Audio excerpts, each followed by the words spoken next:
अल्हम्दुलिल्लाह रब्बिल आलमीन वस्सलातु वस्सलामुल अतम्मानिल अकमलानि अला मुहम्मदिन खातमिन नबिय्यीन व अला आलिहि व सहबिहिल गुर्रिल मयामीन व मन तबिअहुम व ताबिईहिम बि इहसानिन इला यौमिद्दीन। अम्मा बअद, अऊज़ु बिल्लाहि समीइल अलीम मिनश शैतानिर रजीम मिन हमज़िही व नफ़्ख़िही व नफ़्थिही। बिस्मिल्लाहिर रहमानिर रहीम।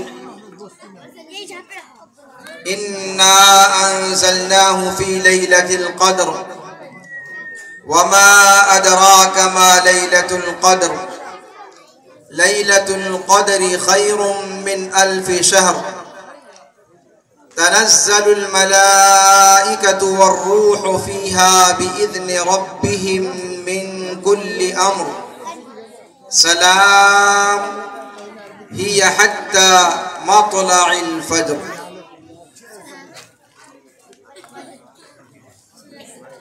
हाज़रीने प्रोग्राम, सामिईन व सामिआत, खुर्द व कलां, स्टेज पर रौनक अफरोज़ उलमाए किराम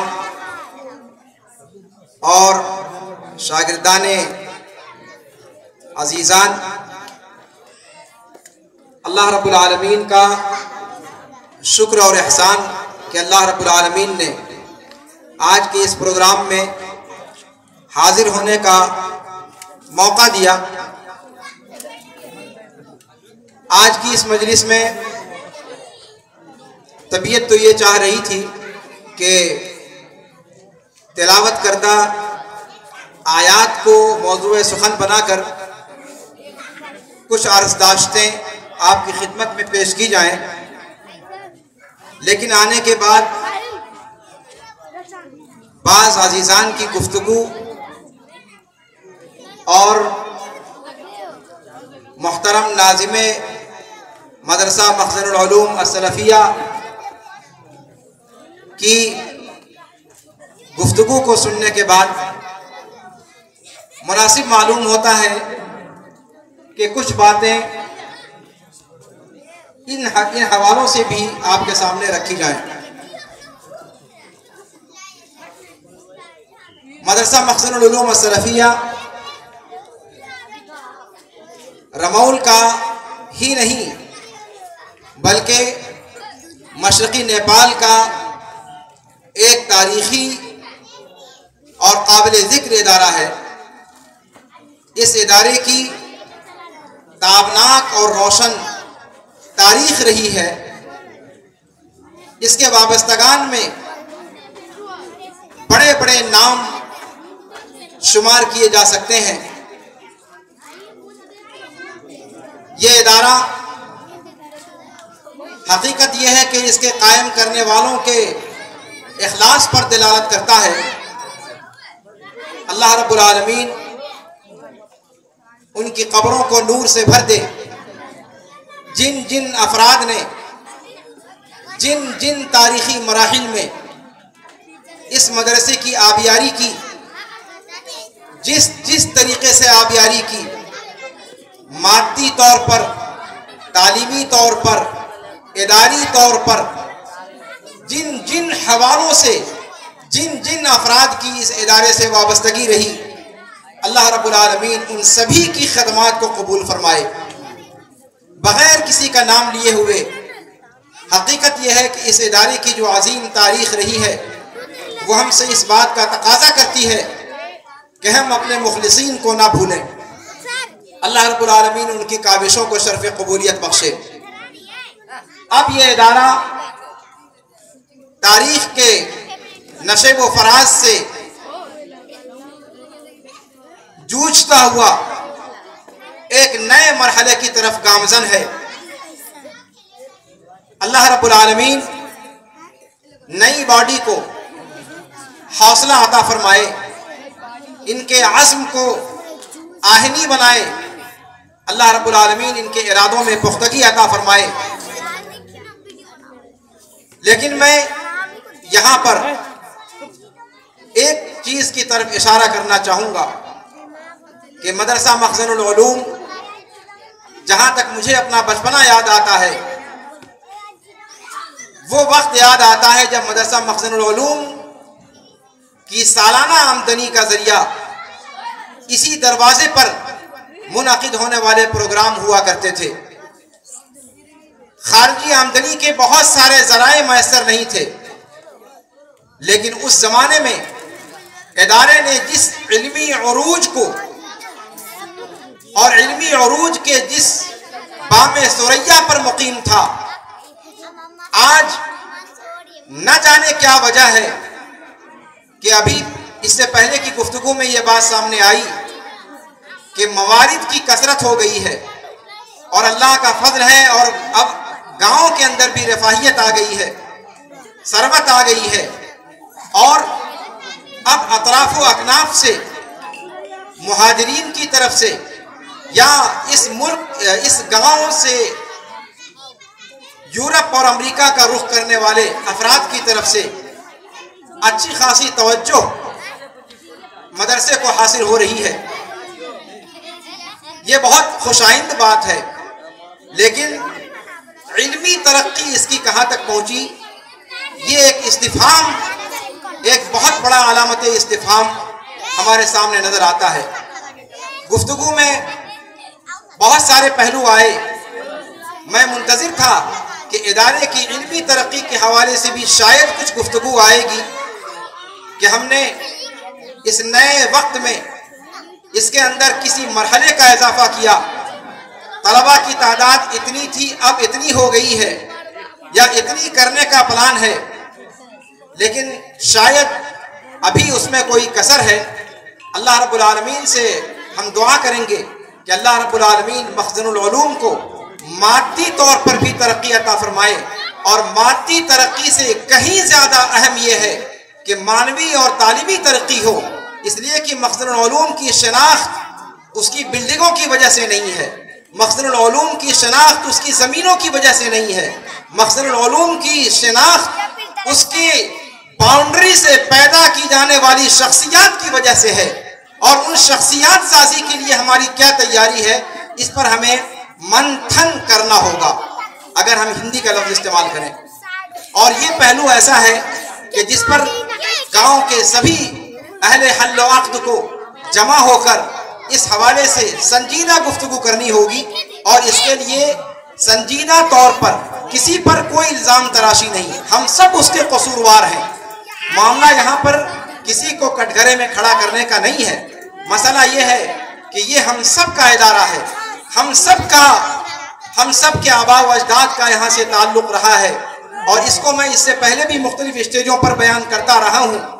इसलिए बग़ैर किसी नोक झोंक के या बग़ैर किसी इल्ज़ाम तराशी के मैं चाहूँगा कि तमाम के तमाम अफराद एक दूसरे के साथ शाना बशाना मिलकर इस इदारे की तालीमी तरक्की पर भी उसी कदर या उससे कहीं ज़्यादा जोर दें जितना ज़्यादा जोर इसकी मादी वसाइल को वसी करने पर हम दे रहे हैं। इसलिए कि मादी वसाइल उतने ज़्यादा अहम मैं यकीन के साथ कहता हूँ कि नहीं है। यकीनन इक़्तिसाद किसी भी कौम की तरक्की की रीढ़ की हड्डी होती है, मैं उसका इनकार नहीं करता, लेकिन मदरसा मखज़नुल उलूम की फिर माजी की तारीख़ को मैं याद दिलाऊँगा कि माजी की तारीख़ को याद करें आप, जब इसके पास कोई ज़रिए आमदनी नहीं था, लेकिन इस इदारे ने वो बालों पर निकाले, इस इदारे ने वो तरक्की का सफ़र किया जिस तरक्की का सफ़र आज भी लोगों को मखज़नुल उलूम को भूलने नहीं दे रहा। अगर कोई इसे भुलाना चाहे, अगर कोई इसकी तारीख़ को मस्ख़ करना चाहे, चाह कर भी मस्ख़ नहीं कर सकता। इस वक्त नेपाल के मुल्की सतह पर अगर आप देखें, कोई भी तंजीम ऐसी नहीं है जिसमें इस मदरसे के फारिग व तहसील, इस इदारे के खोशची अफराद आपको नजर ना आए। ऐसा बहुत कम होगा कि कोई तंजीम मदरसा मखज़नुल उलूम से इस्तिफादा किए हुए अफराद से मुकम्मल तौर पर खाली हो। कहीं ना कहीं इस इदारे के फैज़ याफ्तगान का फैज़ आपको जारी और सारी नजर आएगा। और ये वो ज़बान है कि जिसका कोई हासिद भी इनकार नहीं कर सकता, जिसका कोई दुश्मन भी इनकार नहीं कर सकता। हमारी ये ख्वाहिश है कि मखज़नुल उलूम अपने उस खोए हुए वकार को, अपने उस खोए हुए इल्मी उरूज को पहुंचे, उस इल्मी उरूज को हासिल करे। अल्लाह रब्बुल आलमीन इस इदारे को मादी तरक्की के साथ इल्मी तरक्की भी नसीब फरमाए। अभी आपके सामने जो गुफ्तगू पेश की गई थी उसमें हमारे एक अजीज ने नौजवानों के हवाले से कुछ गुफ्तगू की। थोड़ी सी बात मैं भी उस हवाले से आपके सामने रख दूं कि जितनी भी दीनी दानिशगाहें होती हैं, जितनी भी तालीम गाहें होती हैं, इन तालीम गाहों का मकसद सिर्फ किताबों को पढ़ना और पढ़ाना नहीं हुआ करता। सिर्फ दरसी किताबों को, इल्मी किताबों को रटना रटाना और एग्ज़ाम देकर सनद और डिग्री पा जाना ये नहीं हुआ करता। दानिशगाहें इसलिए कायम की जाती हैं, जैसा कि बर्रे सगीर के मारूफ आलिम दीन मौलाना अबुल हसन नदवी रहमहुल्लाह ने एक मौका पर कहा था कि असहाब मदारिस की तारीख असहाब सुफ़्फ़ा से जुड़ती है, और असहाब सुफ़्फ़ा से जब हमारी तारीख जुड़ती है तो हमें असहाब सुफ़्फ़ा की तरफ तवज्जो करनी होगी। मदरसा जो भी हो, जहाँ भी हो, जिस मरहले तक हो, हमें ये कभी नहीं भूलना चाहिए कि हमारी तारीख का आगाज़ सुफ़्फ़ा से होता है। और असहाब सुफ़्फ़ा अल्लाह के रसूल सल्लल्लाहु अलैहि वसल्लम से सिर्फ तालीम नहीं हासिल करते थे, वो तालीम के साथ साथ तरबियत भी हासिल करते थे। और वो सहाबा किराम अल्लाह के रसूल सल्लल्लाहु अलैहि वसल्लम की ज़िंदगी में भी नुमाया रहे और आप सल्लल्लाहु अलैहि वसल्लम की वफ़ात के बाद भी नुमाया रहे। वो सहाबा किराम न सिर्फ ये कि वो उलमा थे, बल्कि वो फ़ुक़हा थे, वो मुरब्बीन थे। और यहाँ पर मैं कुरान करीम की एक आयत के हवाले से अभी माजी करीब के एक अजीम सऊदी मुफस्सिर शेख सादी रहमहुल्लाह की बात जिक्र करना चाहूँगा। उन्होंने गालिबन वलाकिन कूनू रब्बानिय्यीन बिमा कुंतुम तुअल्लिमूनल किताब व बिमा कुंतुम तदरुसून की तफसीर में इस चीज़ की तरफ इशारा किया है कि शरीयत में इल्म बज़ाते खुद मतलूब नहीं है। इल्म के साथ साथ तीन चीज़ें मतलूब हैं। मदरसों से या तरबियत के मैदान में जब आप दीनी तालीम की बात करते हैं तो दीनी तालीम के हवाले से इन तीन पहलुओं पर हमारा यकीनी तौर पर हमारी निगाह होनी चाहिए। सबसे पहली चीज़ ये कि आलिम दीन तैयार हो। लेकिन कैसे आलिम दीन? जिनके अंदर दो सिफतें और पाई जाएं। उन्होंने इरशाद फरमाया कि मतलूब है आलिम, साथ में आमिल और साथ में मुअल्लिम। जब तक ये तीनों चीजें इकट्ठा नहीं होती, मुल्क व मिल्लत का, कौम का भला नहीं हो सकता। आलिम, आमिल और मुअल्लिम। और वलाकिन कूनू रब्बानिय्यीन बिमा कुंतुम तुअल्लिमूनल किताब व बिमा कुंतुम तदरुसून के अंदर अल्लाह रब्बुल आलमीन ने इसी चीज की तरफ इशारा किया है। जो इल्म मदरसे की बाउंड्री में तलबा को दिया जाता है, वो इल्म उनके सरापा पर भी उसका असर दिखाई दे। सबसे पहली चीज ये कि वो दीनी दरसगाहों में क़ाल अल्लाह और क़ाल रसूल के नाम पर जो तालीमात वो हासिल कर रहे हैं, उन तालीमात का सबसे पहले खुद उनकी शख्सियत पर उसका असर और उनकी शख्सियत पर उसकी छाप दिखाई दे। आलिम प्लस आमिल, यानी जो इल्म है उसी को अमल में कन्वर्ट करना है। ये जिस तरीके से इश्तिकाक के अंदर एक दूसरे के साथ जुड़ा हुआ है, आइन लाम मीम दोनों के अंदर है।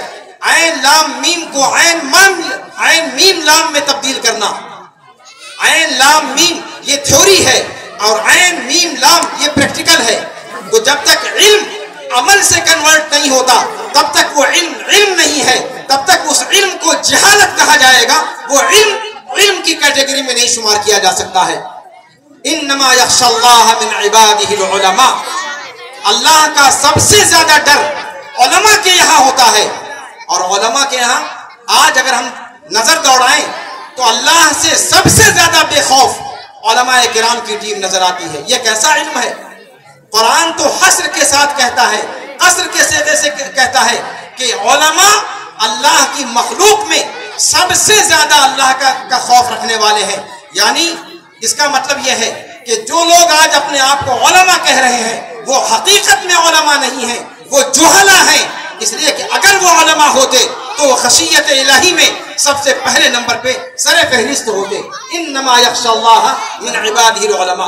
कुरान की ये ताबीर बताती है कि अल्लाह की खशियत पाई ही नहीं जाती सिवाय उलमा के। यहाँ सिवाय उलमा के अल्लाह का खशियत, अल्लाह का खौफ, अल्लाह का तकवा अगर किसी जगह दुनिया में मौजूद है तो वो उलमाए किराम के नजदीक मौजूद है। उसके अलावा हकीकी खशियत, हकीकी तकवा, हकीकी अल्लाह का खौफ दुनिया में कहीं आप नहीं देख सकते। इन्नमा के साथ कुरान ने कहा, ये नहीं कहा कि उलमा अल्लाह से डरने वाले होते हैं, सिर्फ कहा सिर्फ और सिर्फ उलमा ही अल्लाह से डरने वाले होते हैं। क्या आज के उलमा इस सिफत पर आपको पूरे उतरते नजर आते हैं? माफ कीजिएगा, गुफ्तगू जरा सख्त है, लेकिन हकीकत यह है कि हमारी दानिशगाहें इल्म तो देती हैं, नॉलेज तो देती हैं, लेकिन वो सिर्फ इल्म रह जाता है, वो अमल में कन्वर्ट नहीं होता। जबकि यहाँ पर मामला अमल में कन्वर्ट होने के बाद भी नहीं रुकता। उसके बाद एक स्टेप और है, और वो स्टेप है मुअल्लिम। यानी पहले जो सीखा उस पर खुद प्रैक्टिकल उसका करे, वो उसकी जिंदगी में ढले, वो उसकी जिंदगी में उसके सरापा से जाहिर हो। अगर उसने किताबों में पढ़ा है कि 5 वक्त की नमाजें जमात के साथ पढ़ना फर्ज है, तो वो बंदा अमली तौर पर मस्जिद में सफे अव्वल में नजर आना चाहिए। वो 5 वक्त की नमाजों में कोई और रहे न रहे, और इल्म दीन से वाबस्ता शख्स सफे अव्वल में हर मौके पर दिखाई देने लगे। ये है अमल। तो जो इल्म है उसको अमल में कन्वर्ट कीजिए, और अमल में कन्वर्ट करने के बाद फिर मामला रुकता नहीं है। उसके बाद दर्जा आता है मुअल्लिम का, उसके बाद दर्जा आता है बल्लिगु अन्नी वलौ आया, इसका दर्जा आता है।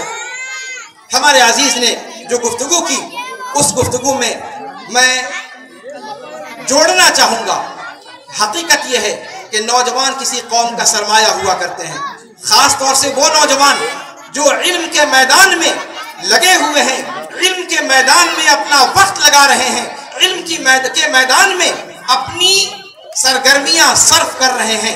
सबसे पहली जिम्मेदारी उनके ऊपर आती है कि वो अपने आप को मॉडल बनाएं, अपने आप को नमूना बनाएं। इसलिए कि वो अभी मेरा तारुफ करवाते हुए सुभान अल्लाह जो अनाउंसर है उन्होंने कहा नायब रसूल, सुभान अल्लाह, रूह तक कांप गई। किस मुंह से हम नायब रसूल हैं? ये मुंह और मसूर की दाल। हम उलमा अपने आप को नायब रसूल कहलाने के हकदार हैं। किस एंगल से? पूरी जिंदगी हमारी गुनाहों से इबारत है, मासियतों से इबारत है। हम कैसे नायब रसूल हो सकते हैं? वो और होंगे जिनको कहा गया है कि अल उलमा वरसतुल अंबिया, वो अल उलमा है, वो उलमा मुतलक नहीं है, और न ही उन उलमा से डिग्री याफ्ता उलमा मुराद है। उन उलमा से मुराद उलमाए रब्बानियीन हैं। वो उलमा मुराद हैं जो उलमाए बासफा हैं, जो उलमा बाअमल हैं, और जो इल्म के साथ साथ तालीम के मैदान में लगे हुए हैं। उलमाए रब्बानियीन की ताबीर जिसके लिए कुरान ने इस्तेमाल की है वो है वरसतुल अंबिया। हम जैसे टुटपुटिये कहाँ से नायब रसूल बन जाएंगे? अल्लाह रब्बुल आलमीन हमें तौफीक दे कि हम उस मैयार पर उतर सकें। अल्लाह रब्बुल आलमीन उस मकाम तक हमें पहुँचाए। ख्वाहिश हमारी है और हमारी कोशिश भी है अल्लाह रब्बुल आलमीन पहुँचाए। लेकिन हकीकत यह है कि अपने आप को नायब रसूल कहते हुए या अपने आप के लिए नायब रसूल का लक़ब सुनते हुए रूह कांप जाती है।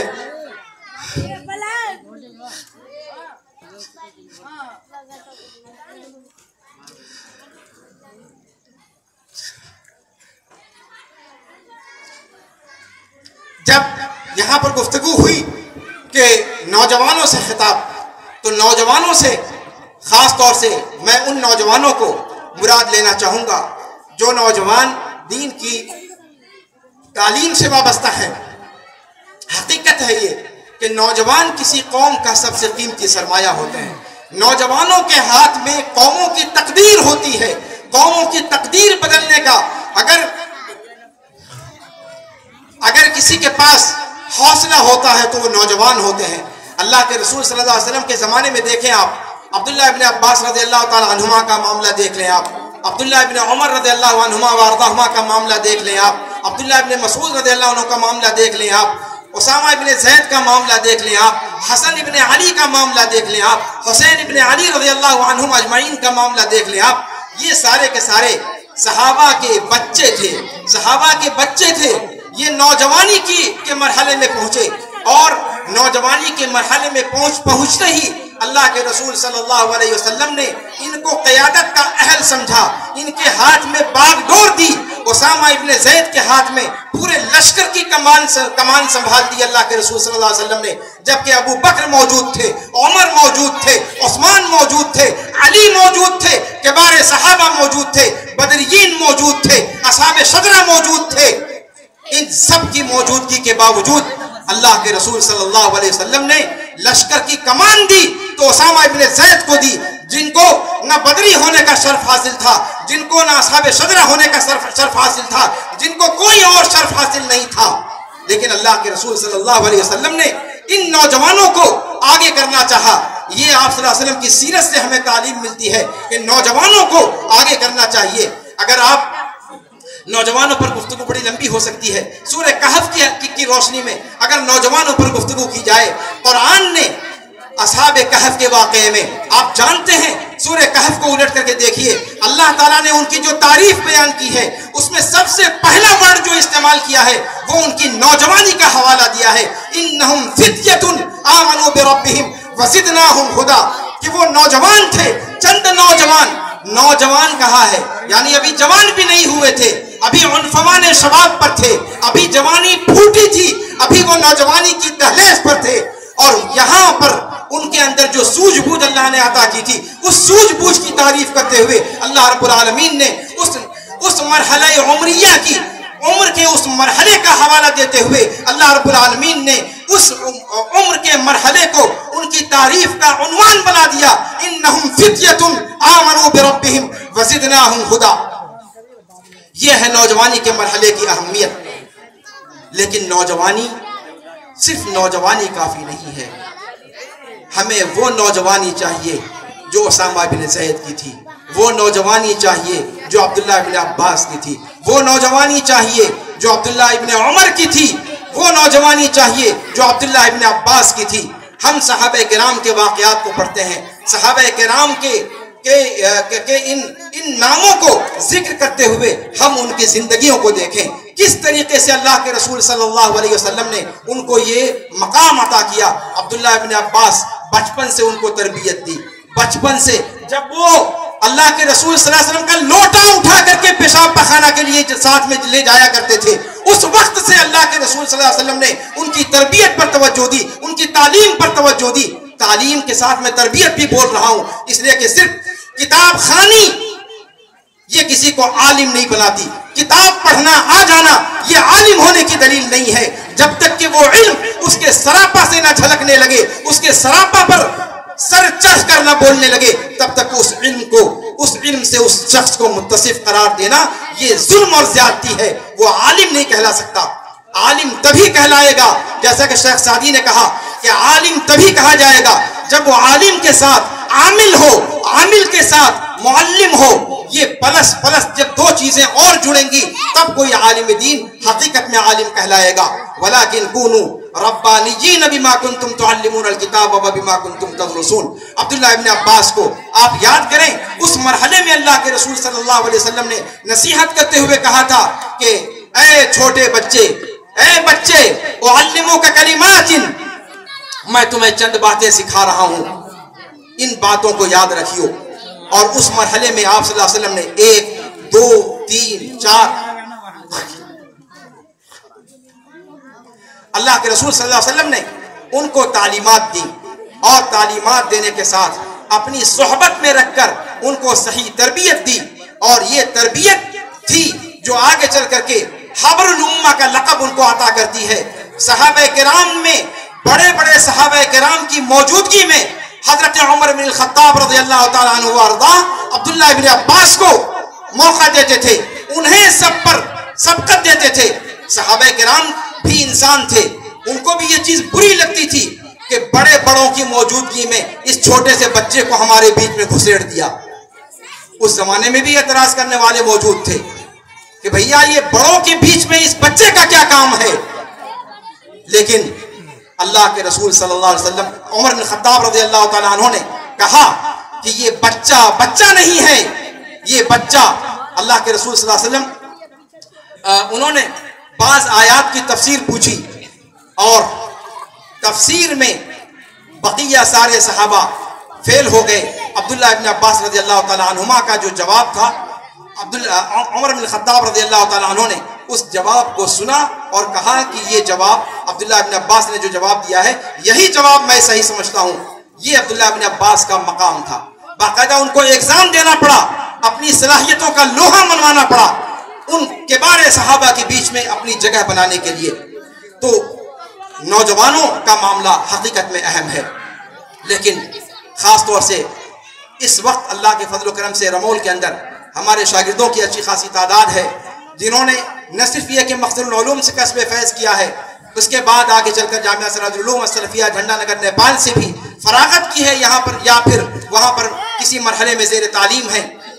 उन तमाम तलबा से मैं ये बात कहना चाहूँगा कि जिस तरीके से नौजवानी के मरहले की अहमियत पर आपने स्टेज से खिताब किया है, उसी तरीके से नौजवानी के मरहले में आप खुद भी हैं और आपको इस मरहले की नज़ाकतों को समझना पड़ेगा। अपने आप को इमामत के मनसब पर फायज करने के लिए बहुत सी कुर्बानियाँ देनी पड़ती हैं। उस मकाम को हासिल करने के लिए जो इब्न अब्बास ने हासिल किया था, बड़ी कुर्बानियाँ देनी पड़ती हैं, इम्तिहानात से गुजरना पड़ता है। वो सहाबा किराम के दरमियान उनको इम्तिहान दे करके आगे बढ़ना पड़ा। तो आजकल के ज़माने में आपको कोई ऐसी जगह नहीं दे देगा।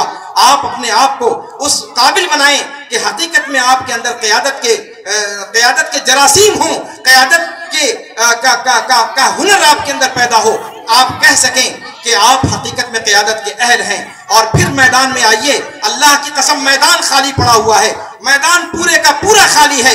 इस वक्त अगर मुस्लिम उम्मत मुस्लिमा का कोई सबसे बड़ा रोना है तो क़यादत का फुकदान है। आज उम्मत मुस्लिमा उन भेड़ बकरियों की तरह से हो गई है जिनका कोई चरवाहा मौजूद नहीं है, जिनको कोई डंडे से हाँकने वाला मौजूद नहीं है, जिनको कोई भेड़िए से बचाने वाला मौजूद नहीं है। आज हमारी बेटियां गैर मुस्लिमों के साथ जा रही, जिसका हवाला आपने दिया। हमारे बच्चे गैर मुस्लिम मजहब इस्लाम तर्क कर रहे हैं, मुर्तद हो रहे हैं। हमारे बहुत सारे फितना और फसाद पैदा हो रहे हैं। अखलाक बाख्ता चीज़ें, हया बाख्ता चीज़ें हमारी समाज और सोसाइटी में जगह ले रही हैं। हमारी औरतों के अंदर हया रुखसत हो चुका है। हमारी बच्चियों के अंदर जो हया औरत का सबसे बड़ा जेवर है वो रुखसत हो चुका है। और फिर ऐसी हयासोस वारदातें पेश आ रही हैं कि जिनका जिक्र करते हुए इंसान की ज़बान कपकपा जाए। हकीकत है ये, लेकिन इन चीज़ों को कंट्रोल करने के लिए सबसे पहले नौजवान क़यादत को खुद अपने आप को तैयार करना होगा। ये पुलसिरात है, ये पुलसिरात है। या तो आपने जो सीखा है, जो आपने जाना है, मुझे खुशी है कि आपको इस बात का इदराक है कि आज उम्मत मुस्लिमा हर किस्म की अखलाकी बुराइयों में मुलव्विस है। लेकिन इन अखलाकी बुराइयों में आपने असबाब को जान लिया, लेकिन असबाब को जान लेने के बाद उसका दिफा कैसे किया जाए। अहम चीज ये नहीं है कि आप ये जानें कि लोग बर्बाद क्यों हो रहे हैं। दीन से दूरी है, इसका सबब दीनी तालीमात से अदम वाक़फ़ियत है, दीनी तालीम न होना है, जहालत का फुशू है। इसी तरीके से जो मगरबी मीडिया है या पड़ोस का मीडिया है, ये बाकायदा इसके लिए मुहिम चला रहा है। RSS ने इसके लिए बाकायदा ट्रेनिंग दी है, इसके लिए बाकायदा अफराद तैयार किए हैं। आपको ताज्जुब होगा, मैं ये सब चीज़ें खुलकर कहना नहीं चाहता था, लेकिन एक बहुत बड़े आलिम दीन, देवबंदी बहुत बड़े आलिम दीन एक हैं, उन्होंने इस चीज़ को बयान किया है और बाकायदा मीडिया के अंदर उनका ये मजमून शाये हुआ कि आज इस तरीके से जो मुनज़्ज़म मंसूबा बंद तरीके पर मुसलमानों के खिलाफ महाजाराइयाँ हो रही हैं, मुसलमानों के खिलाफ जो हर तरफ से ये एक यलगार हो रही है, इसके असबाब को जानने के लिए उन्होंने कहा कि एक मरतबा वो RSS सेंटर में गए, दिल्ली के अंदर RSS के सेंटर, दिल्ली में या नागपुर में, वो उनके सेंटर में गए तो कहा कि वहाँ सेंटर में देखा कि बहुत से कासमी उलमा, देवबंद के फारिग तहसील उलमा उनके यहाँ मौजूद थे और वो कंप्यूटर पर बैठे हुए बाकायदा कुरानी आयात और अहादीस से मुज़य्यन करके मज़मूनों को तैयार कर रहे थे। उन्होंने कहा कि सुभान अल्लाह, अगर कोई जाहिल होता तो हम समझते कि जाहिल है, लेकिन आप लोग देवबंद के फारिग तहसील हैं, जहाँ से मैं खुद फारिग तहसील हूँ, वहाँ के फारिग तहसील उलमा, और यहाँ पर आप लोग ये कर रहे हैं। ध्यान दीजिएगा, मैं बहुत कीमती बात और बहुत जिम्मेदारी के साथ ये बात कहने जा रहा हूँ। ये कोई हवाई नहीं है, ये बाकायदा अखबार में निकला हुआ मजमून है। उन्होंने कहा, अब देखिए तरबियत का जो फुकदान है दीनी किलों के अंदर, उसका नतीजा क्या होता है। उन्होंने कहा कि हमने इल्म तो हासिल कर लिया, लेकिन इल्म से पेट नहीं भर जाता। पेट का जहन्नम भरने के लिए हमें लुक़्मा ऐश की तलाश है, और यहाँ पर हमें 80-80 हज़ार, 90-90 हज़ार, 1-1 लाख की तनख्वाहें RSS वाले दे रहे हैं। क्या आप हमें वो तनख्वाह देंगे? हम आप यहाँ चलने को तैयार हैं। ये हालत ज़ार मुसलमानों की हो चुकी है। गौर कीजिए आप, यानी दुश्मनों को ग़िज़ा हम फराहम कर रहे हैं, उनकी यह औकात नहीं है कि वो मुसलमानों के घर के राज को जान सके, लेकिन घर का भेदी लंका ढाए। कल का रोना रोते हैं, मीर जाफर और इस किस्म के लोगों का रोना रोते हैं। आज हमारी सफों के अंदर कितने मीर जाफर मौजूद हैं, और वो मीर जाफर जो हमारे दीनी किलों से तैयार किए हुए हैं, कभी इस पर हमने गौर किया? यही इल्म सिखाते हैं हम अपने इदारों में, यही इन इदारों के कायम करने का मकसद था। इसीलिए मैं कहता हूं कि इल्म डिग्री का नाम नहीं है, जब तक उसको तरबियत में न ढाला जाए। शेख सादी की बात फिर मैं दोहराऊंगा कि जब तक इल्म को अमल में न ढाला जाए, जब तक उसका तज़किया न किया जाए। अल्लाह के रसूल सल्लल्लाहु अलैहि वसल्लम के बारे में आप कुरान की आयत को पढ़ें। अल्लाह के रसूल सल्लल्लाहु अलैहि वसल्लम के बारे में जब अल्लाह ताला ने कहा है कि अल्लाह के रसूल की बिअसत की, कुरान में 2 जगह पर 2 तरीके से इस बात को कहा गया। पहले अल्लाह ताला ने एक जगह अल्लाह ने जिक्र किया कि वो किताब व हिकमत की तालीम देते हैं और उनका तज़किया करते हैं, लेकिन दूसरी जगह युज़क्कीहिम को पहले कहा, तज़किया को पहले जिक्र किया, यानी तरबियत को पहले जिक्र किया, तालीम को बाद में जिक्र किया। मुफस्सिरीन कहते हैं कि यहां से तरबियत की अहमियत समझ में आती है। सही है कि पहले इंसान सीखे फिर उस पर अमल करे, लेकिन अमल इतना ज्यादा इंपॉर्टेंट है, इतना ज्यादा अहम है, इतना ज्यादा अहम है कि कुरान ने एक जगह इल्म पर भी उसको मुकद्दम कर दिया है। ये तरबियत की अहमियत को बताने के लिए आज हमारी दानिशगाहों में तालीम तो दी जाती है, लेकिन तरबियत के नाम पर इन मिल्लत के बच्चों को हम बर्बाद करते हैं, इसके अलावा कुछ नहीं करते। इसीलिए माफ कीजिएगा, कैसे वो मुहावरा है कि दूध का जला दही भी फूक फूक पर कर पीता है। हकीकत यह है कि इतने जख्म हमने सहे हैं कि अब किसी पर एतमाद नहीं रहा। इसीलिए जब मदारिस के बारे में, मादी तरक्की के बारे में गुफ्तगू की जाती है, तामीरी तरक्की के बारे में गुफ्तगू की जाती है, अपने आप ये फजूल बेदार होता है कि भाइयों, बुजुर्गों, मेरी माँ और बहनों, आप मादी तरक्की पर तो सोचते हैं, तालीम की तरक्की पर, तरबियत के पहलू पर कौन सोचेगा? क्या वो आसमान से कोई फरिश्ता आएगा सोचेगा? मादी तरक्की अच्छी चीज है, होनी चाहिए, लेकिन मादी तरक्की को अपना टारगेट नहीं बनाना चाहिए, अपना हदफ नहीं बनाना चाहिए। वो एक वसीला है, वो एक जरिया है, वो असल नहीं है, वो हमारा हदफ नहीं है, वो सिर्फ मंजिल तक पहुंचने का एक जरिया है। अगर वो ना भी हो, हमारे पुरखों ने दरख्त के नीचे बैठ करके बच्चों को तालीम दी है और अल्लामा दहर लोगों को बनाया है। कोई छप्पर तक नहीं मौजूद था।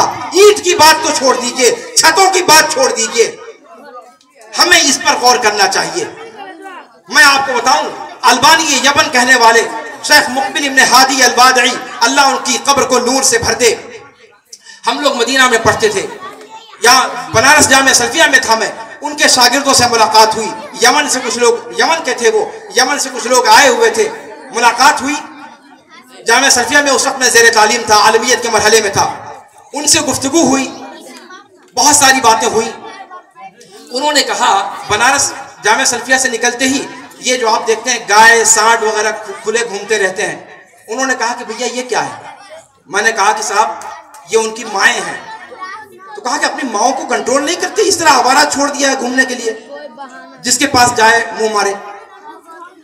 कहा कि ये लोग इंसान हैं, इनके पास खोपड़ी है। मैंने कहा क्या हुआ। कहा भाई एक जानवर को मां कैसे कह सकता है कोई, एक जानवर। सुभान अल्लाह, हम इंसान हैं, लक़द खलक़नल इंसान फी अहसन तक़वीम। एक इंसान होकर के एक गाय के सामने सजदारेज़ हो, गाय को अपनी मां के, ये कैसे हो सकता है। इस तरह से उसका तक़द्दुस। कहा कि तुम लोग क्या कर रहे हो, माफ कीजिएगा। उसी वक्त ये चीज मुझे चुभी थी और आज तक ये चुभन खत्म नहीं हुई। उन्होंने कहा क्या आप लोग दीनी तालीम हासिल कर रहे हो, आपके गेट के सामने ये सारी चीजें हो रही हैं। ये कौन सी तालीम है जो आपकी गेट तक नहीं पहुंचती है। इस तालीम को हासिल करके आप लोग दुनिया बदलने का नाम लेते हो। अपने गेट पर हो रही इस तरह की शिरकिया चीजों को रोकने की आपके पास सकत नहीं है। आपसे बेहतर तो औरतें हैं जो चूड़ियां पहनकर घर में बैठी हुई है। अल्लाह की कसम, उस दिन उनका ये जुमला एक फांस बन करके चुप गया और आज तक वो फांस कायम है। तो किसी एक इदारे का रोना नहीं है, ये जितने इदारे कायम हैं, वल्लाह बता रहा हूं, अल्लाह ताला इनको दवाम बख्शे। जो भी है लूले लंगड़े, इस वक्त उम्मत मुस्लिमा अगर महफूज है तो उन्हीं दीनी क़िलों की वजह से महफूज है। लेकिन माफ कीजिए, हकीकत यह है कि ये सारे के सारे दीनी इदारे असल जो का टारगेट होना चाहिए, जो तज़किया का पहलू है, जो तरबियत का पहलू है, जो तालीम का पहलू है, उस पहलू से मुकम्मल तौर पर गफलत बरत रहे हैं। और ये चीज उम्मत को हलाकत के गड्ढे में ले जाने वाली है। यही दीन किले, ये आखिरी उम्मीद है मुसलमानों की। अगर यहां से भी दीन के निगहबान न पैदा हुए, मस्जिदों को आबाद करने वाले न पैदा हुए, तो क्या मस्जिदों को आबाद जाहिल लोग करेंगे? मस्जिदों को आबाद कौन करेंगे? अगर दीनी तालीम में लगे हुए लोग मस्जिद के अंदर पंचगाना में नजर ना आए, वो दीनी मजलिसों में नजर ना आए, तो फिर अगर दीनी तालीम में लगे हुए लोग नजर नहीं आएंगे तो फिर वहां पर आएगा कौन? ये काबिले गौर पहलू है जिस पर हमें गौर करना चाहिए। तो नौजवानों की बात कर रहा था, तो नौजवानों को हकीकत में अपने आप को क़यादत का अहल भी बनाना चाहिए। इसलिए जो कहा है साहब इकबाल ने कि लिया जाएगा तुझसे काम दुनिया की इमामत का, तो दुनिया की इमामत का काम लिया जाए उससे पहले अपने आप को तैयार करने की जरूरत है, अपने आप को उससे लैस करने की जरूरत है।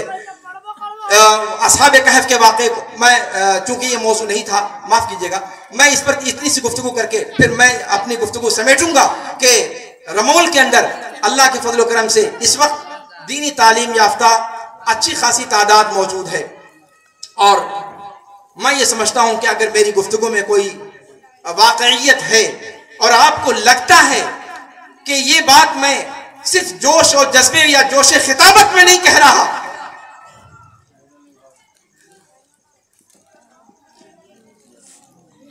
बल्कि ये दिल का दर्द है जो मैं आपसे शेयर कर रहा हूं, और अगर इसके अंदर कोई तासीर है, कोई कुव्वत है, तो फिर अपने आप को अपने आप पर नजरसानी करें, अपने अमाल पर नजरसानी करें। आपने जितनी बातें कही हैं उन बातों पर मैं चाहूंगा कि आप खुद तवज्जो करें।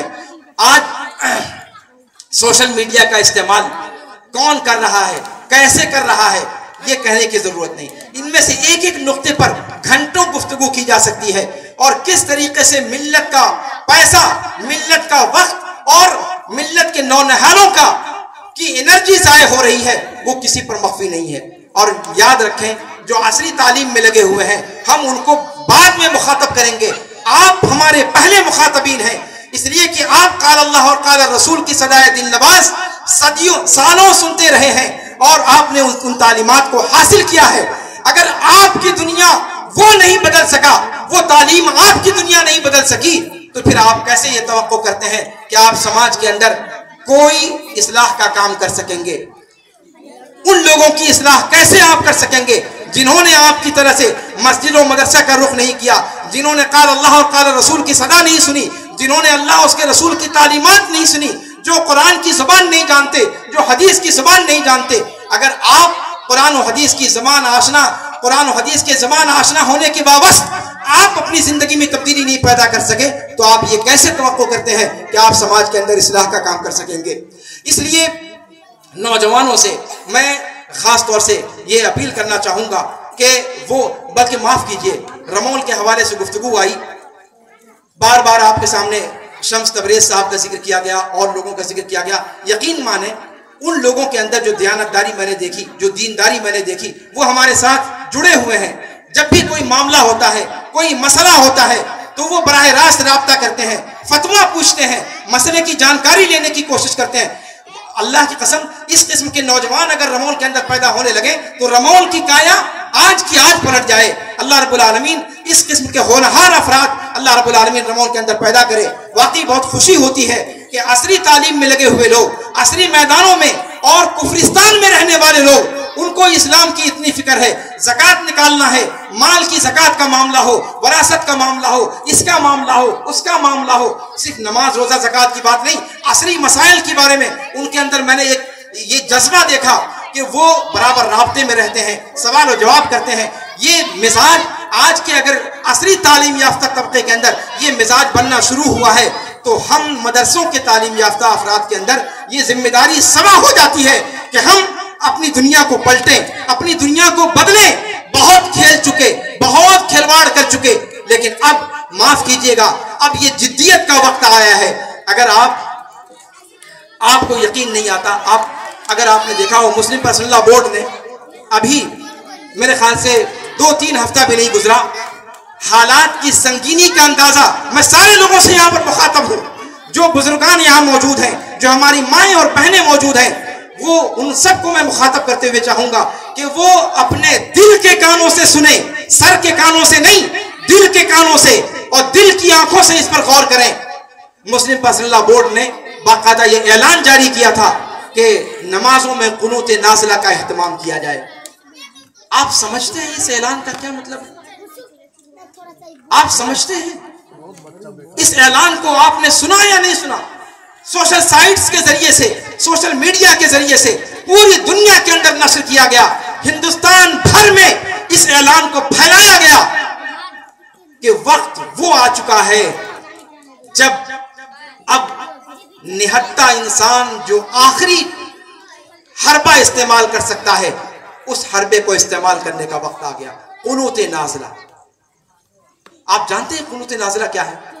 अल्लाहुम्मा ग़फ़िर लिल मोमिनीन वल मोमिनात वल मुस्लिमीन वल मुस्लिमात वअल्लिफ़ बैन क़ुलूबिहिम वअस्लिह ज़ात बैनिहिम वंसुरहुम अला अदुव्विका व अदुव्विहिम अल्लाहुम्मा लअनिल कफ़रत अल्लज़ीना यसुद्दूना अन सबीलिक। ऐ अल्लाह, उन काफिरों पर लानतें बरसा जो तेरी राह में रुकावट डालते हैं और तेरे रसूलों की तकज़ीब करते हैं। व युकज़्ज़िबूना रसूलक व युक़ातिलूना औलियाक, और तेरे दोस्तों से जंग करते हैं, तेरे दोस्तों की जान लेते हैं, मुसलमानों की जान के दर पे पड़े हुए हैं। व युक़ातिलूना औलियाक अल्लाहुम्मा ख़ालिफ़ बैन कलिमतिहिम, ऐ अल्लाह तू उनके दरमियान फूट डाल दे।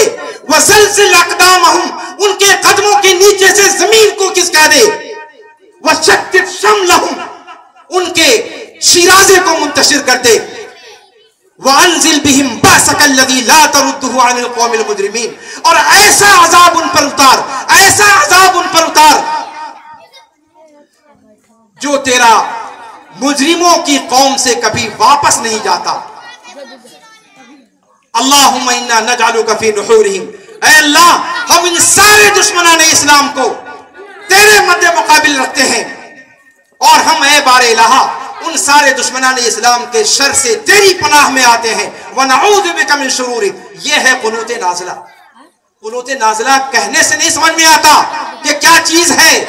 मुस्लिम पर्सनल लॉ बोर्ड ने ऐलान किया, क्या है मतलब इस ऐलान का?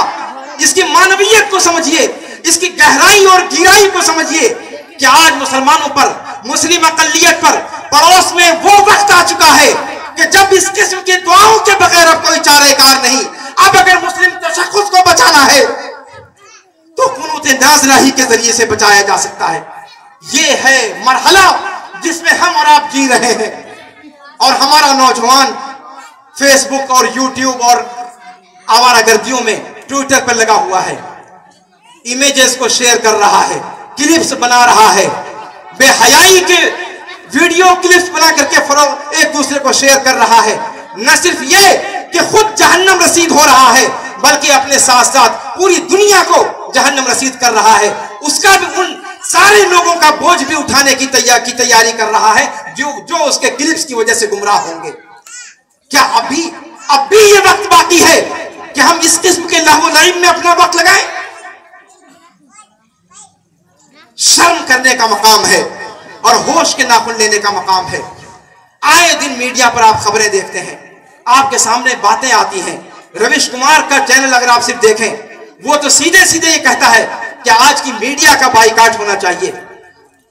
उस मीडिया पर सिवाय उन खबरों के जो मुसलमानों के मोराल को गिराने वाली हो, मुसलमानों की हिम्मत को पस्त कर देने वाली हो, मुसलमानों के अंदर हसीमत खुर्दगी को फरोग देने वाली हो, इसके अलावा और कोई चीज आज की मीडिया में नहीं आती।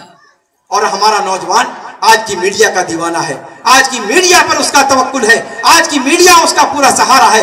न सिर्फ ये कि इस किस्म की खबरों को वो सुनता है, देखता है, बल्कि उसको शेयर करता है। ये भूल जाता है कि अरे अल्लाह के बंदो, इस किस्म की चीजों को शेयर नहीं किया जाता। सुभान अल्लाह, कुरान की तालीम को हम भूल जाते हैं। या अय्युहल्लज़ीना आमनू इन जाअकुम फासिकुम बिनबइन फतबय्यनु अन तुसीबू कौमन बिजहाला फतुस्बिहू अला मा फअलतुम नादिमीन। जब कुरान से रिश्ता ही नहीं रहा, शरीयत से रिश्ता ही नहीं रहा, तो कौन जाएगा कुरान पढ़ने, कौन जाएगा कुरान की तालीम को देखने? जो मीडिया ने उड़ा दिया उसको ले उड़े। और फिर अभी चंद दिनों पहले रमोल के अंदर जो वाकया पेश आया, अल्लाह की कसम मुझे समझ में नहीं आता कि मैंने गुफ्तगू शुरू की थी किसी और मौजू पर गुफ्तगू करने के लिए, लेकिन जब बात निकलती है तो निकलती चली जाती है।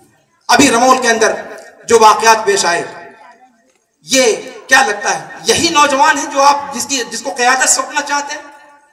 इन्हीं नौजवानों के हाथ में आप क़यादत देना चाहते हैं? यही नौजवान है जिनको ये नहीं मालूम कि हिकमत क्या होती है, मसलहत क्या होती है किसी चीज का, कि अंजाम पर निगाह डालें। जज्बातियत का नाम नौजवानी नहीं है, माफ कीजिएगा।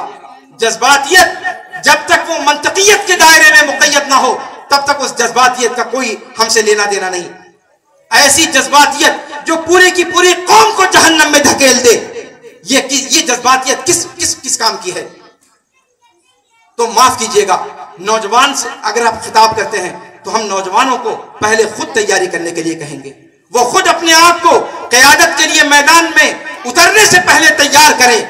मैदान के चैलेंजेस को समझें, मैदान की जो मैदान के अंदर जो परेशानियां हैं, जो कठिनाइयां हैं, उन कठिनाइयों का इदराक करें। माहौल को अगर बना नहीं सकते तो कम से कम बिगाड़ने में अपना किरदार ना अदा करें, ये जरूरी है। और माफ कीजिएगा, रमौल की सारी बिरादरी से, चाहे जिस मसलक के मानने वाले लोग हों, अल्लाह का हवाला देकर, अल्लाह की कसम देकर मैं उनको कहना चाहूंगा कि वो अपनी अपनी औलाद की फिक्र करें और अपनी औलादों को इस किस्म की नादान हरकतें करने से रोकें। ऐसा ना हो कि चंद लोगों की नादानी की वजह से पूरी की पूरी कौम कटघरे में खड़ी हो जाए। अभी कल एक साहब से गुफ्तगू हो रही थी, अभी दरभंगा के अंदर इस किस्म का एक वाकया उन्होंने सुनाया कि वहां इसी किस्म का वाकया हुआ। सारा मामला नॉर्मल अंदाज में चल रहा था। गैर मुस्लिम आते थे, अपना निकल जाया करते थे। मुस्लिम कसीर मुस्लिम आबादी वाला इलाका है और वहां से वो लोग अपना निकलते थे, निकल जाया करते थे, अपना जो भी शोर शराबा करते थे अपना लेकर के निकल जाया करते थे। फिर ये हुआ कि चंद मंचलों ने उन्हें छेड़ना शुरू किया। अब उसके बाद नतीजा ये हुआ कि साहब जहां पर एक मामूली सी कुटिया थी, एक मामूली सा छोटा सा उन्होंने रख रखा था जिसके सामने शीश नवाते हैं, और फिर वहां पर अपनी क्रियाक्रम जो कुछ वो करते थे वो करके चले जाया करते थे। वहां पर पता चला फलक बोस मंदिर तामीर कर दिया गया। फलक बोस समझते हैं फलकपोश, गगन छूने वाला उतना बड़ा मंदिर बना दिया गया। किस काम की हुई आपकी जज्बातियत? और आज मनोकामना कहा जाता है उसको, उस मंदिर का नाम रख दिया कि मनोकामना मंदिर, यानी आपके दिल में जो है अरमान अगर नहीं पूरा कर पा रहे तो वहां जाकर के पूरा कीजिए। सुभान अल्लाह, अब लग गई भीड़। आप तो जानते हैं कि पड़ोस वाले किस जहनियत के लोग हैं, अंधभक्ति वो उनका उन्वान है ना। अब वो जब मनोकामना नाम रख दिया, अब वहां पर लाखों की भीड़ जमा होना शुरू। जहां 10-20 लोग अपना काम करते थे, करके निकल जाया करते थे, सुकून की जिंदगी जी रहे थे, वहां आपकी वजह से क्या ये सब हो गया? तो मैं ये कहना चाहता हूं रमौन के वासियों, क्या आपके यहाँ कोई अहले हल्लो अक्द नहीं है? अक्लो खैरत से आरी है सारे लोग। वो नहीं जानते कि इतनी बड़ी मुस्लिम आबादी वाला ये कस्बा खतरे में न पड़े, इसके लिए इस किस्म के हालात पैदा होने न दिए जाएं। कल जाकर के आप खून के आंसू रोएं, उससे पहले होश के नाखून लेकर के अपनी एहतियात की तदाबीर को बरतें। आप अपनी गिरदोपेश के हालात को देखें, गिरदोपेश के हालात को देखें। इस किस्म की चीजों के लिए किस तरीके से फंड्स दिए जाते हैं, बाकायदा हुकूमतें इसके पीछे खड़ी हुई हैं और फंड्स फराहम किए जाते हैं, अरबों खरबों में बात की जाती है। क्या ये सब चीजें हमसे मख्फी हैं? सवाल मुसीबत ये है ना कि मुस्लिम नौजवानों को फेसबुक और यूट्यूब की दुनिया से आगे की दुनिया का पता ही नहीं है। उनके सामने वो मालूम ही नहीं है कि अगले 10 साल के बाद की तस्वीर क्या है। और अगर हिंदुस्तान का नक्शा बदला तो आपको क्या लगता है कि आप नेपाल के अंदर महफूज रह जाएंगे? मैं बार बार कहता हूं कि नेपाल के मुसलमानों, रोहिंग्या के अंजाम को देखो, अल्लाह से डरो कि कल वो हालात तुम्हारे यहां पैदा ना हो जाए। जो लोग मैदान में हैं वो जानते हैं बात की बारीकियों को। हम लोग मैदान के अंदर हैं, जूझते हैं, शबो रोज हमारे सामने ये मामलात आते हैं। हमें अंदाजा है कि किस कदर खतरनाक हालात से हम दो चार हैं, लेकिन चंद नादानों की वजह से, चंद नासमझों की वजह से मामलात बिगड़ जाते हैं और मामलात संगीन हो जाया करते हैं। इसलिए इस तरह के मौकों पर बात नौजवानों पर फिर घूम कर आती है कि नौजवानों को खास तौर पर होश के नाखून लेने की जरूरत है। नौजवानों को हाथ में क़यादत दे देने का ये मतलब नहीं है कि अपने बड़े बूढ़ों से, अपने बुजुर्गों की सरपरस्ती से, उनकी निगरानी से, उनके मशवरे से भी वो बेनियाज हो गए। ये आप कभी ना समझें कि आप शुतरे बेमहार हो गए, आपकी नाक में नकेल डालने वाला कोई नहीं है। आप नौजवान हैं, नौजवान मैदान में आगे बढ़ते हैं, लेकिन असल जो जहन काम करता है वो बूढ़ों का काम करता है। आप जानते हैं कि असल जो मंसूबा साजी होती है, असल माना उसका होता है। जो बूढ़े और बुजुर्ग होते हैं वो मंसूबा बनाते हैं, मैदान में तनफीज नौजवान करते हैं। किसी भी कौम के अंदर इस चीज का हमें इदराक रखना चाहिए और नौजवानों को अपनी जिम्मेदारियों को महसूस करना चाहिए। नौजवानों के हवाले से गुफ्तगू छिड़ी तो बात बड़ी दूर तक चली गई।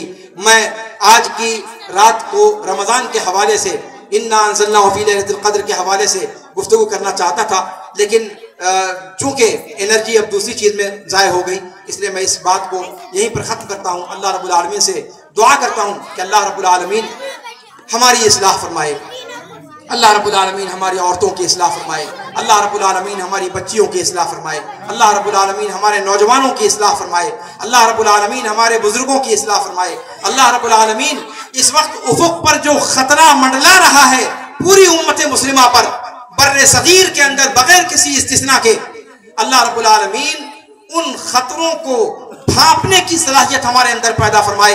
अल्लाह रब्बुल आलमीन हमारे अंदर फरासत ईमानी पैदा फरमाए। अल्लाह रब्बुल आलमीन हमें होश के नाखून लेने की तौफीक अता फरमाए। अल्लाह रब्बुल आलमीन हमारे अंदर से बचपना रुखसत कर दे। अल्लाह रब्बुल आलमीन हमें मैच्योर बना दे। अल्लाह रब्बुल आलमीन हमारे अंदर संजीदगी पैदा कर दे। अल्लाह रब्बुल आलमीन हमें इस बात की तौफीक दे कि इस मिल्लत में, इस समाज में हमारा रोल क्या है। कुल्लुकुम राइन व कुल्लुकुम मसऊलुन अन रइयती के तनाजुर में अल्लाह रब्बुल आलमीन हम में से हर शख्स को अपने ज़मीर से बाज़ पुरस करने की तौफीक अता फरमाए। अल्लाह रब्बुल आलमीन इस माह मुबारक के अंदर हम अल्लाह रब्बुल आलमीन से इस मुबारक रात में दुआ करते हैं कि अल्लाह रब्बुल आलमीन उम्मत मुस्लिमा के ऊपर जो खतरात मंडला रहे हैं, अल्लाह रब्बुल आलमीन उन खतरात को हमसे टाल दे। अल्लाह रब्बुल आलमीन हमें तौफीक दे कि हम उसके दीन के रखवाले बने। अल्लाह रब्बुल आलमीन हमें दीन की तरफ लौटाए।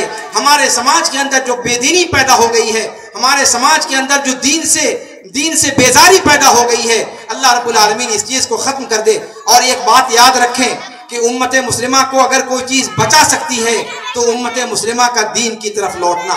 अगर दीन की तरफ नहीं लौटते तो अल्लाह की कसम हमारी तबाही यकीनी है। और अल्लाह की कसम, मैं अपनी कसम में हालिफ नहीं होऊंगा। हमारे हालात सुधर नहीं सकते जब तक हम अपने दीन की तरफ नहीं लौटते। ये कुरान का कहना है।